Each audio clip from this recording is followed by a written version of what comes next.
Hello मेरे प्यारे बच्चे, कैसे आप सभी। आई होप आप सभी अच्छे होंगे, स्वस्थ होंगे, मस्त होंगे, अपने अपने कार्यों में व्यस्त होंगे। आइए, आप सभी का स्वागत है आपका अपना यूट्यूब चैनल टारगेट रिजल्ट तक। मैं आपका अपना दीपू सर। आज जैसे कि पिछले क्लास में हमने 9th क्लास भारतीय भवन का मैथ एक्सरसाइज 4 कोऑर्डिनेट ज्योमेट्री, जिसे लोग नियामक ज्यामिति बोलते हैं, हम लोग इसका पार्ट 1 वीडियो देखे थे, सॉरी पार्ट 2 वीडियो देखे थे।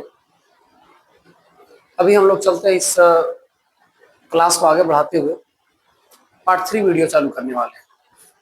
अगर अभी तक आपने हमारे यूट्यूब चैनल को सब्सक्राइब नहीं किया है तो सबसे पहले मैं आपसे अपील करना चाहता हूं कि मेरे चैनल को सब्सक्राइब करें, अपने दोस्तों के पास शेयर करें, ताकि ढेर सारे व्यक्ति एक साथ जुड़ कर रखें और ये यूट्यूब की क्लास को एंजॉय कर सके, घर बैठे आराम से पढ़ सके। बिना देर किए हुए मैं चलता हूँ, इस वीडियो को स्टार्ट करता हूँ। फिलहाल अभी हम चालू करने वाले हैं एक्सरसाइज 4 का क्वेश्चन नंबर 5 से। अब ध्यान देंगे तो प्रश्न कुछ इस प्रकार से है। प्रश्न 5 क्या कह रही है सर, ध्यान समझते हैं। प्रश्न संख्या 5 कह रही है, एक आकार खींचा गया है। आप देखिएगा ऐसे ही प्रश्न जो है से कोऑर्डिनेट ज्योमेट्री में एक सेकंड, थोड़ा सा सीधा नहीं खींचा पाया। ग्राफ पर बनाने वाला प्रश्न है, लेकिन मैं तब पर भी आपको ऐसा ही बना के दिखाता हूँ। ये y है, इसको x एक्सिस बोलते हैं।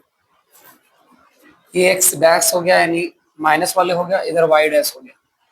अब आप देखेंगे यहाँ मूल बिंदु का निर्देशांक 0 होता है। एक लकीर खींचा गया है। अब मैं कोशिश करता हूँ इसको शो ऑफ कराने की। ऐसे ये प्रश्न ज्यादातर बनेगा प्रश्न अगर आप ग्राफ पेज में बनाएंगे तो ज्यादा अच्छा रहेगा, लेकिन मैं ऐसे कोशिश करता हूँ इसी प्रश्न को इस माध्यम में दिखाने का। कुछ इस प्रकार से हमने प्रश्नों को खींचा, ठीक है। कितना खींचना ये वैसा कोई लिमिट नहीं है, लेकिन तब पर भी डिपेंड करता है कि संख्या कितना बड़ा बढ़ा दिया गया है। फिलहाल मुझे ऐसा लगता है कि इतना खींचने से हो जाएगा। हमने खींच लिया y एक्सिस, बिना देर के हम x एक्सिस को भी खींचते हैं। ऐसे जब ग्राफ कॉपी अगर आपका रहा तो उसमें सारे प्रश्न खींचा गया रहेगा, है ना, हम लोग को दिखाना रहता है। चलिए नीचे कुछ खींच, फिलहाल ऐसा खींचना इसलिए पड़ रहा है क्योंकि मेरे पास ग्राफ पेज अवेलेबल नहीं है और मेरे पास डिजिटल बोर्ड भी वैसा उपलब्ध नहीं है सर कि मैं आपके लिए ग्राफ वाला बोर्ड बना सकूं। इसलिए तो मैं बोलता हूँ आप सभी सपोर्ट कीजिए ताकि आपके लिए बेहतर से बेहतर कर सके। इसमें कुछ स्थान है जहां पर इंगित किया गया है, जैसे 1 2 3, यहाँ पर एक बिंदु है, इसका नाम है सर बी। यहाँ एक बिंदु है, यहाँ पर है ए। 1 2 3 4, यहाँ से लेंगे 1 2 3 4 5, यहाँ पर इसको नाम है एफ। 5 के बाद डायरेक्ट 6 पर है सी। इधर आएंगे सर तो आ जाएगा 1 2 3 4 5 6, 1 2 3 4 5 6, यहाँ पर आ जाएगा क्या सर ई। इधर है डी, 4 5 6, यहाँ मान चलिए रखते हैं डी, ठीक है, ये हो गया। अब प्रश्न में ये क्या कह रहा है कि नीचे दिए गए आकृति में जी ओ ए बी सी डी ई और एफ के निर्देशांक समीकरण लिखे, जबकि पैमाना 1 एकांक इक्वल टू 1 सेंटीमीटर। तो 1 एकांक का मतलब हो गया, जैसे ये है ना बिंदु, इसके बीच में आपको 5 छोटा छोटा लकीर दिखाई देगा। एक ऐसे 1 2 3 4, एक हो गया 5, इसमें मिलेगा 1 2 3 4 5, ऐसे ऐसे मिलता है। इसी को बोल रहा है 1 एकांक, मतलब 1 जो है ये 1 सेंटीमीटर के बराबर है। ये जो यहाँ से यहाँ तक चलेगा 5 को मिला के तो बनेगा 1 सेंटीमीटर, ये 2 सेंटीमीटर 3 सेंटीमीटर, ठीक है।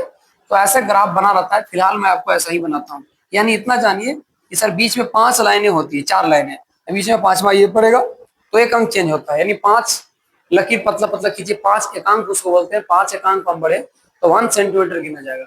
ये बेहतर समझ में आएगा जब हमारे पास ग्राफ का पेज उपलब्ध रहेगा। तो फिलहाल इसको समझते हैं, कह रहा है क्या जीरो सॉरी ओ ए और सी डी ई एफ का निर्देशांक निकालना है। किसका किसका निकालना है? ओ का, ए का, देखिए ये नहीं चल रहा है हमारे, थोड़ा सा एक सेकेंड वेट करेंगे आप। ओ का, ए का, और फिर क्या क्या sir, B C D E F, सभी का निर्देशांक निकालना है। क्या निकालना है? सभी का निर्देशांक। आइए समझ का आप सभी को निकाल के दिखाते हैं कि सभी का निर्देशांक क्या होगा। ठीक है, चलिए सबसे पहले हम शुरू करते हैं ओ से। सबसे पहले शुरू करते हैं कहां से सर? ओ, यानी इसको यहाँ पर ओ बोल रहा है, यहाँ क्या है सर? ओ है। अब हमको ये बताइए कि ओ जिस बिंदु पर है, क्या हम उसको मूल बिंदु नहीं कर सकते? क्योंकि वो क्षैतिज रेखा खींची एक्स उसके बीच में है, और एक जो वाई रेखा खींचा गया इसके बीच में है। तो हम ऐसे लिख सकते हैं, ओ का निर्देशांक कितना हो जाएगा? 0 0। क्यों सर? क्योंकि ये बीच में है, बीच वाले बिंदु को मूल बिंदु बोलते हैं। अच्छा, हमने 0 0 क्यों लिखा? इस पर भी एक चर्चा करने की विषय है। क्यों? क्योंकि हम इस बिंदु पर खड़ा है जहां पर जिस रेखा जाती है, एक्स रेखा जिसको हम लोग क्षैतिज रेखा बोलते हैं, वो भी 0 है, 0 के स्थान पर बीच में है, और जो वाई रेखा क्रॉस करके जाती है वो भी बीच में है। इससे साफ साबित होता है। हमने यहाँ से शुरू किया 1 2 3 4 5 6, ऊपर भी चलेंगे तो 1 2 3 4 5, इसका मतलब वहां से यहाँ से 1, यहाँ से 1, इसका मतलब बीच में 0 शुरू होता होगा। यहाँ भी चलेंगे तो 1 2 3 4 आता है, इसका मतलब बीच में शुरू होगा। नीचे भी आएंगे तो 0 होगा, यानी कहने का मतलब बीच वाला जो पॉइंट होता है वहां 0 होगा। अब एक्स तरफ गिनेंगे तो भी 0 गिने, वाई तरफ गिनेंगे तो भी 0 होगा, यानी एक्स और वाई दोनों के लिए 0 होता है। और वहीं से शुरू होता है लाइन खिंचाना, इसलिए उसको प्यार से मूल बिंदु बोलते हैं, यानी मुख्य बिंदु, जहां से हम लोग ग्राफ को बनाना शुरू करते हैं। तो अब ओ का जो निर्देशांक हो गया वो 0 हो जाएगा। अब इसमें ऐसे ही बताना है, एक्स अक्ष का निर्देशांक, एक्स अक्ष का निर्देशांक भी 0 होगा, वाई अक्ष का भी निर्देशांक कितना होगा? निर्देशांक कितना होगा सर? तो भी 0 होगा, यानी यहाँ से एक्स जब दोनों 0 0 है, एक्स का मान भी 0 होगा और वाई का मान भी क्या होगा? 0 होगा। फिलहाल इसके बाद ए, ओ के बाद क्या होगा सर? ए, ओ के बाद ए कहाँ है? आप ढूंढिए ए कहाँ है। तो आप जैसे ही देखेंगे प्यार से इसको समझने का कोशिश करेंगे मेरे भाई दोस्त, ताकि देखिए मैथ समझने वाली चीज होती है। देखिए यहाँ तक, यहाँ ए बिंदु खींचा गया, अब डायरेक्ट गिनी यहाँ से, बोला एक एकांक की सेंटीमीटर बराबर, सॉरी एक एकांक बराबर 1 सेंटीमीटर, यानी यहाँ से चलना गिनना चालू कर, यहाँ से यहाँ चलेंगे तो 1 हो जाएगा, 2 हो गया, 3 हो गया, 4 हो गया, 5 हो गया, कितना हुआ? 6 हुआ। यानी कौन सा लाइन है सर? तो आपको दिख रहा होगा एक्स एक्सिस है, यानी एक्स का मान 6 आ गया। अब यहीं से गिनना चालू करेंगे तो इसी बिंदु पर है, अगर यहाँ रहता तो हम बोलते 0 के बाद 1 से शुरू होता तो वाई का मान 1 होता, लेकिन इसी बिंदु पर है, इसका मतलब वाई का जो लाइन है वो कितना पर है? 0 है। अब अर्थात ए का निर्देशांक लिख सकते हैं सर, दूसरा भी तो पहला हो गया, दूसरा ए का निर्देशांक, ए का निर्देशांक हो गया, कितना हो गया? सबसे पहले एक्स का मान निकालकर, तो एक्स 6 पर है और वाई 0, 6 और 0, इसको भी कह सकते हैं एक्स का, एक्स अक्ष का निर्देशांक। निर्देशांक के मतलब होता है एक्स कहां पर है? तो 6 के पास, वाई अक्ष में कहां पर है? तो वाई अक्ष पर हो गया 0 के पास। ठीक है, कितना एक एक लिखते रहे। चलिए आइए प्रश्न संख्या 2 पर, मतलब कि इसी में 2 में, एक 2 हो गया, 3 है ना, 3 में तीसरा में, तीसरा क्या करा सुनिएगा। तीसरा कह रहा है ए बी के बाद, एक के बाद बी, सॉरी ओ के बाद ए, एक के बाद बी, बी में देखिए कहां पर है? तो बी यहाँ पर है, बी यहाँ से कितना होगा? तो गिनेंगे 0 हो गया, 1 2 3, यानी कहेंगे सर बी का निर्देशांक, बी का निर्देशांक कितना हो गया? तो x बराबर 3 हो गया, है इसी लाइन पर, तो y बराबर 0 हो जाएगा। अब देखिए बार बार इसी चीज को लिखना है, क्या लिखना है? आपको पता है पहले जो आता है उसको x बोलते हैं, बाद में आता है उसको y बोलते हैं, तो आप इसी को लिख दीजिए, x अक्ष बराबर 3 और y अक्ष बराबर कितना? तो 0, क्योंकि इसी लाइन पर है। अब और में जोड़ना x अक्ष का निर्देशांक, y अक्ष का निर्देशांक। क्या आपको समझ में आ रहा है? समझ में आ रहा है? अगर समझ में आ रहा है तो कमेंट करके बताएं कि हाँ सर, यस सर। अब लाल दिल भेजे ताकि हमको समझ में आए कि हाँ आपको सब लोगों को बिल्कुल जो मैं बता रहा हूँ ये बिल्कुल आपको समझ में आ जाए। ठीक है, आ जाओ। प्रश्न संख्या मतलब कि चौथा में चलते हैं। प्रश्न नहीं है, प्रश्न तो यही, मतलब चौथा पॉइंट बता कर ए ओ हो गया, ए हो गया, बी हो गया, सी अब चलते हैं। सी कहाँ है सर? देखिएगा सी को, सी ढूंढिएगा तो ऊपर में वाई का स्थान पर। अब गिनना चालू कीजिए, 1 2 3 4 5 है ना, 5 के पास। तो आप बोलेंगे सर सी का निर्देशांक, सी का निर्देशांक। अब ध्यान रखो, ई कौन सा लाइन है? वाई लाइन, तो वाई लाइन पीछे आता है, यहाँ 5 लिख दो अलविदा। एक्स किसका मान है? अब देखिएगा तो ये जो लाइन खींचा गया वो एक्स वाला है, ऐसे ऐसा जो खींचा गया है ना, ये भी डिनोट करा वाई को, ये जो खींचा गया ये लाइन वाला एक्स पर है। तो कहाँ पर है, कौन सा लाइन पर है, एक्स वाला। देखिए वो ये तो 6 हो गया, ऊपर चढ़ गया सर, लेकिन ये कौन सा लाइन में है, ये 0 के बीच में। अगर 2 के स्थान पर आता, 1 के स्थान पर आता तो यहाँ रहता, 2 के स्थान पर आता तो यहाँ सामने यहाँ बनता, लेकिन कितना पर बन रहा है, यहाँ पर, ये तो मतलब 0 हो गया, 0। अब लिख दीजिए एक्स अक्ष का निर्देशांक 0, वाई अक्ष का निर्देशांक कितना सर, 5। क्या आपको समझ में आ रही है? आ जाओ। 5 में किसको निकालना है, सी के बाद आ जाएंगे डी के पास। अब डी ढूंढिए इसमें कहाँ है, तो आप डी ढूंढेंगे तो नीचे आ जाएगा। अब जैसे ही नीचे आएंगे तो वाई जो मान है वो ऋणात्मक हो जाएगा, नहीं आ जाएंगे। 0 है तो 1 2 3 4 5। अब देखेंगे सर डी का जो निर्देशांक आ रहा है, डी का यहाँ बनाते हैं, डी का निर्देशांक कितना आ गया, डी का निर्देशांक आ गया वाई बराबर -5 आ गया, यहाँ -5 लिखना पड़ेगा। लेकिन एक्स बराबर कितना आ रहा है सर, तो एक्स भी देखेंगे इसी लाइन पर है, तो इसका एक्स का मान कितना होगा, 0 होगा। अब इसी चीज को फिर अलग लिखो, एक्स अक्ष इक्वल टू 0 और वाई अक्ष इक्वल टू कितना हो गया, तो वाई अक्ष इक्वल टू हो गया -5। अब आ जाओ 6 में, 6 क्या कह रही है, 6 में देखिएगा तो हम लोग चलेंगे डी के पास, ई में आते हैं, ई कहाँ पर है सर, इधर है। अब चलो 0 है तो 1 2 3 4 5, कितना पास है सर, 5 के पास। तो हम कहेंगे कि ई का निर्देशांक कितना हो जाएगा, ई का निर्देशांक हो जाएगा सर 5। अच्छा कौन सा लाइन था, एक्स लाइन था। अब देखेंगे यहाँ एक्स लाइन है ना, तो एक्स लाइन में -5 आ गया, तो यहाँ बोल सकते हैं एक्स का निर्देशांक हो गया -5। और वाई कितना है सर, तो कौन सा लाइन पर वाई है, अब देखिएगा तो इसी लाइन पर है सर, इसलिए वाई का मान भी कितना हो जाएगा, 0 हो जाएगा। कितना हो जाएगा, 0। अगर यहाँ रहता तो हम इसके सामने देखते वाई का मान कितना होगा 1, यहाँ रहता तो वाई का मान 2, यहाँ रहता तो वाई का मान 3, यहाँ रहता तो वाई का मान 4, लेकिन है इसी लाइन पर, इसलिए वाई का मान कितना होगा, 0 होगा। फिर लिखना चाहोगे तो लिखो एक्स अक्ष इक्वल टू -5, वाई अक्ष इक्वल टू कितना हो गया सर, तो 0 हो गया। आते हैं अब 7वां में, 7 क्या कर रहा है सुनिएगा, 7 में ई के बाद करा एफ, एफ कहाँ है सर, ढूंढिए, एफ आ गया यहाँ पे। अब चलेंगे नीचे से, 0 है 1 2 3 4। अब कहेंगे एफ का निर्देशांक, एफ का निर्देशांक कितना हो गया। अब y के स्थान पर है 1 2 3 4, तो बोलेंगे सर y बराबर 4 प्लस में, और लेकिन x बराबर कौन सा लाइन पर है, तो ये लाइन भी इसी पर है, इसका मतलब कितना हो गया, 0 हो गया। अब लिख दो x equal to 0, y equal to कितना हो गया सर, तो y इक्वल टू हो गया 4। अब इस प्रकार से आप चाहो तो प्रश्न को बना सकते हो। बस केवल चिन्हित करना था कि आखिर x का मान और y का मान कहाँ कहाँ पर एडजस्ट हो रहा है, नहीं कहाँ कहाँ पर रुक रही है, अब उसी का मान लिखना। क्या आपको समझ में आ रहा है हम किस प्रकार से बता रहे हैं? फिर से मैं दोहराव करूंगा, अगर आपको समझ में आ रहा है तो प्लीज अभी मेरा चैनल को सब्सक्राइब करें, अपने दोस्तों के पास ये वीडियो शेयर करें, ताकि आपकी तरह वो भी बैठ करके घर में भी बैठ करके रखेंगे और आसान भाई से स्टेप बाय स्टेप मैथ को समझ सके। फिलहाल बिना देर किए हुए हम चलते प्रश्न संख्या कितने के पास, तो प्रश्न संख्या हम अभी आप लोग को बताए थे प्रश्न संख्या 5, हम आप बताते हैं प्रश्न संख्या 6।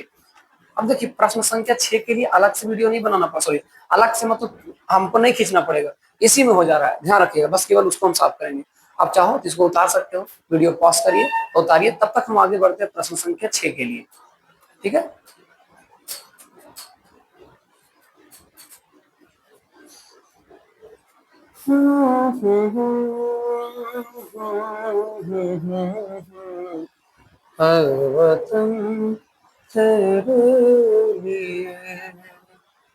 आई होप आप सभी को समझ में आ चुका होगा, मैं इसको साफ करता हूँ।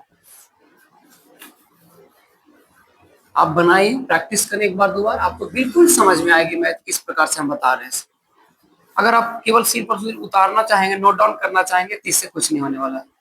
आइए प्रश्न संख्या, और बहुत जल्दी एक आप लोग के लिए न्यूज, मैं बहुत जल्दी एनसीईआरटी 10th क्लास का सारा सॉल्यूशन स्टेप बाय स्टेप इसी चैनल पर आप लोग को उपलब्ध हो जाएगा। 6 to 12, इसलिए मैं बोलता हूँ 6 to 12 सारी समस्याओं, सारी सब्जेक्ट, सारी सिलेबसों को ध्यान में रख करके आपको इसी चैनल पर पढ़ाया जाएगा।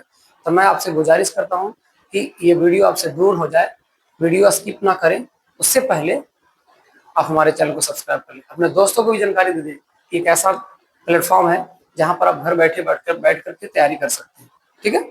आइए प्रश्न संख्या 6 क्या कह रही है, प्रश्न संख्या 6, प्रश्न संख्या 6। लेकिन ऐसा लग रहा है मुझे इसको भी साफ करना पड़ेगा, क्योंकि प्रश्न संख्या 6 के लिए एक अलग सा ग्राफ खींच रखा है। तो आइए हम इसको भी देखते हैं।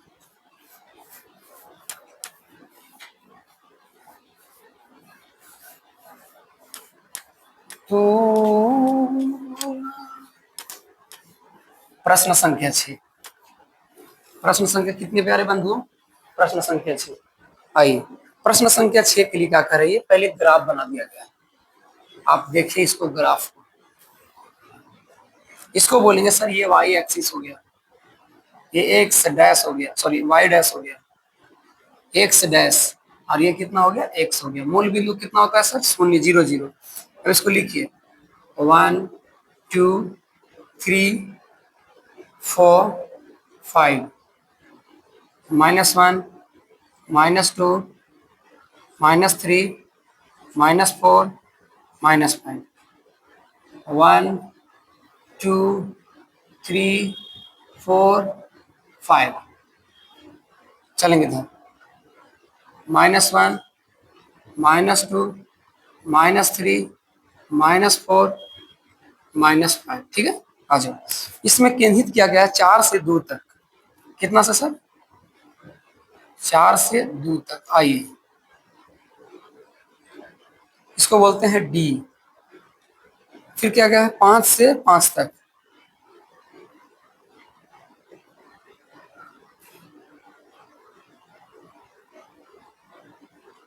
5 से कहां तक, 5 तक। यहाँ 3 और 4 के बीच में एम,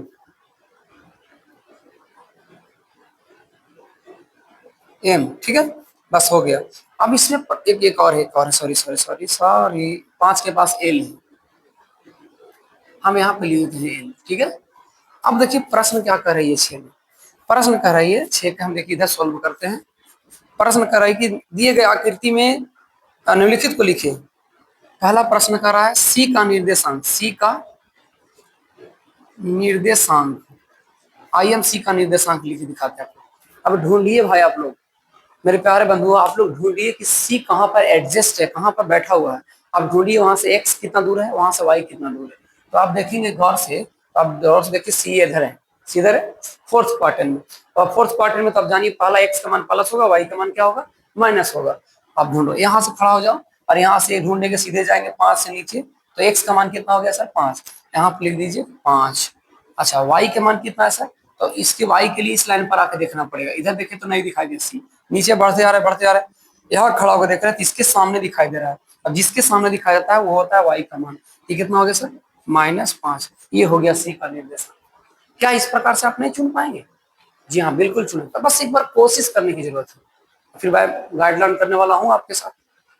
चलो फिर दिखाते हैं। अगला प्रश्न बोला कि 2 और 4 का निर्देशांक वाला बिंदु क्या है। देखिए अभी क्या कह रहा है, बी में कह रहा है 2 और -4 का, 2 और -4 निर्देशांक वाला बिंदु,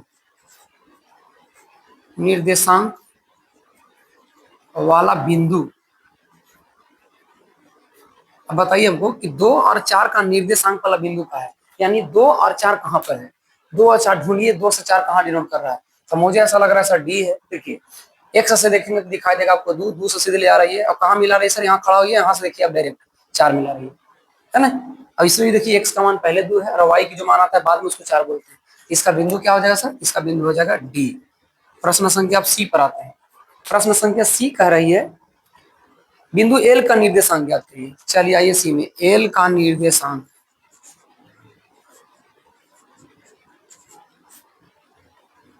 अब ढूंढो भाई एल कहाँ है, एल कहाँ है, एल कहाँ है, आ जाओ ऊपर है। अब यहाँ खड़ा हो, ये सेंटर पॉइंट, यहाँ से ऊपर देखेंगे तो दिखाई देगा 5। अब ये कौन सा लाइन है सर, वाई वाला, थी वाई का मान हो गया। लेकिन एक चीज और देखिए, अगर यही 5 यहाँ रहता तो हम कहते हैं सर वाई बराबर 5, लेकिन एक्स का मान किसके बराबर होता, तो कहेंगे सर 1 के सामने एक्स होगा। अब 1 के सामने तो एक्स का मान 1 होता, 2 के सामने तो एक्स का मान 2 होता, 3 के मान 3 के सामने होता तो एक्स का मान 3 होता।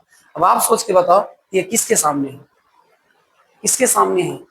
अब कहेंगे सर 0 के सामने है। किसके सामने है, 0 के सामने है। अब 0 किसका मान होगा सर, एक्स का मान होगा, क्योंकि वाई का मान कितना है, 5 है। यहाँ लिखेंगे इसका निर्देशांक हो जाएगा 0 और 5। अब प्रश्न संख्या आते हैं डी के पास। प्रश्न संख्या डी क्या कह रही है? डी कह रही है एम की कोटि क्या होगा। ओ माय गॉड, अगला क्वेश्चन पूछा, एम की कोटि, एम की कोटि। बताइए कोटि क्या होता है सर? हमने आपको बताया था कि जो एक्स अक्ष होता है इसको हम लोग प्यार से भुज बोलते हैं। क्या बोलते हैं? भुज बोलते हैं। और वाई अक्ष जो होती है इसको प्यार से हम लोग कोटि बोलते हैं। क्या बोलते हैं? कोटि बोलते हैं, ध्यान रखिएगा। अब यही प्रकार से देख के देखिए एम का कोटि कहाँ है। एम पहले ढूंढिए है किधर, तो आप देखेंगे एम यहाँ बैठा हुआ है। हम कहेंगे सर 1 2 3 4 और 3 के बीच में, अगर मतलब 3.5 कर सकते हैं, 3.5, 3 एक अनुमान से बोल सकते हैं 3.5। अब ग्राफ तो नहीं कि हम लकीर को गिन लेंगे, 1 लकीर 2 लकीर 3 लकीर के बीच में है। और एडजस्ट ऐसे लग रहा है कि बीच में ये तो 3.5 हो जाएगा। 5 से 0.5 कम और 3 से 0. बेसी। चलिए, लेकिन ये तो हो गया सर एक्स का मान। जैसे यहाँ वाई था तो वाई का मान बोल दिया, एक्स का मान हो गया। लेकिन आप डायरेक्ट देखो, अगर यहाँ रहता तो वाई बराबर 1 होता, वहां रहता तो वाई बराबर 2 होता, लेकिन किसके सामने है? तो शून्य के सामने। इसलिए कह सकते हैं कि सर इसमें हो जाएगा एक्स का मान कितना हो जाएगा? 3.5 और वाई का मान जो होगा वो होगा 0। लेकिन आपने पूछा सर कोटि, हम आपको दोनों बताते हैं। भुज का मान क्या होगा? तो एक्स का जो मान होता है उसको भुज बोलते हैं। एक्स का मान हो जाएगा 3.5 और कोटि का जो मान आपने पूछा सर, कोटि का मान हो जाएगा 0। ये रहा है आपका आंसर प्रश्न संख्या 6। अब आप हमको बताएंगे क्या मैं आपको जो बता रहा हूँ प्रश्न ये आपको समझ में आ रहा है? क्या आपके दिमाग से ऊपर तो नहीं जा रहा है? कि कोई व्यक्ति ऐसा तो नहीं जिसके ऊपर ऊपर से जा रही है प्रश्न? अगर ऐसा होगा तो प्लीज हमें तुरंत कमेंट करके बताएंगे, ताकि मैं आपको समझाने का तरीका थोड़ा बेहतर करूंगा। मुझे ऐसा लगता है कि ऐसा नहीं होना चाहिए, क्योंकि मैं आपको बहुत बेहतर से बेहतर दे रहा हूँ। ये प्रश्न संख्या कितना हो गया सर? ये प्रश्न संख्या हो गई 5 के और 6 के हो गया। इसके बाद प्रश्न संख्या का आता है 7। अब प्रश्न संख्या 7 वही आ रहा है जो हमने आपको 6 बताया था। जिस प्रकार से प्रश्न संख्या 6 बताया था, अब इसी वीडियो में हम 7 भी समझाते हैं, ध्यान रखिएगा। 7 भी वही पूछ रहा है सर। देखिए प्रश्न संख्या 7 के पास जैसे ही जाएंगे तो फिर एक ग्राफ बनाइए इस प्रकार से। ठीक है, प्रश्न संख्या 7 में कितना है? 0 दिया गया है। और फिर एक लाइन खींचिए, है ना। अब इसमें दिखाइए कि ए कहाँ है, बी कहाँ है, सी कहाँ है, डी कहाँ है, एफ कहाँ है, जी कहाँ है, एच कहाँ है। यानी जो प्रश्न संख्या 6 था हमने बताया, सॉरी 6 नहीं 5, जो प्रश्न संख्या पिछले वीडियो में हमने 5, पिछले क्वेश्चन में 5 बताया, वही प्रश्न संख्या कितना है? 6 है, 7 है। लेकिन बस फर्क क्या है? 6 कह रही थी कि सभी का निर्देशांक और एक्स और वाई का भी मान लिखना है, लेकिन ये कह रही है सभी बिंदु का निम्नलिखित बिंदु का निर्देशांक लिखना। मतलब दोनों में क्वेश्चन में थोड़ा सा चेंज ये है कि जैसे ये प्रश्न बोला था ना 5 वाला प्रश्न कि सर ए कहाँ पर है, इसका निर्देशांक बताओ। तो हमने बोला था 2 4, एग्जाम्पल के तौर पर 2 4। फिर लिखे थे एक्स अक्ष का मान कितना होगा, तो एक्स अक्ष में पहला वाला गया 2, वाई अक्ष का निर्देशांक या मान कितना होगा, तो हो गया था 4, ऐसे हुआ था। लेकिन इस प्रश्न में क्या कह रहा है, इसी प्रश्न ए का निर्देशांक कितना होगा, तो आपको बोल दिएगा डायरेक्ट एक्स का निर्देशांक 2 4। बी का निर्देशांक कितना होगा, तो जो भी है 5 4 6 3 जो भी है उसको लिखना है। यानी मैं ऐसा कोशिश करता हूँ कि प्रश्न संख्या 5 6 सारा प्रश्न आपको समझ में आया होगा। आई होप, मैं आपसे ऐसा आश्वासना करता हूँ, अपने आप में फील करता हूँ, क्योंकि आपने तो कमेंट करके मुझे बता नहीं रहा। तो मैं ऐसा चाहता हूँ कि आपको ये वीडियो बिल्कुल समझ में आएगा, मुझे ऐसा लगता है। अगर अच्छा लग रहा है तो प्लीज कमेंट करके बताएं कि सर आपका बताने का तरीका बेहतर है, आपको बताने का तरीका अच्छा है, मुझे समझ में आ रहा है, या किस प्रकार की वीडियो चाहिए, वीडियो बताने में कहाँ क्या कंफ्यूजन हो रहा है, क्वेश्चन बताने में कहाँ कोई परेशानियां हो रहा है, इस सबको आप कमेंट बॉक्स में बता सकते हैं। फिर मिलते हैं नेक्स्ट वीडियो में। याद रखिए आपका अपना यूट्यूब चैनल टारगेट रिजल्ट तक, मैं आपका अपना दीपू सर। थैंक यू, धन्यवाद।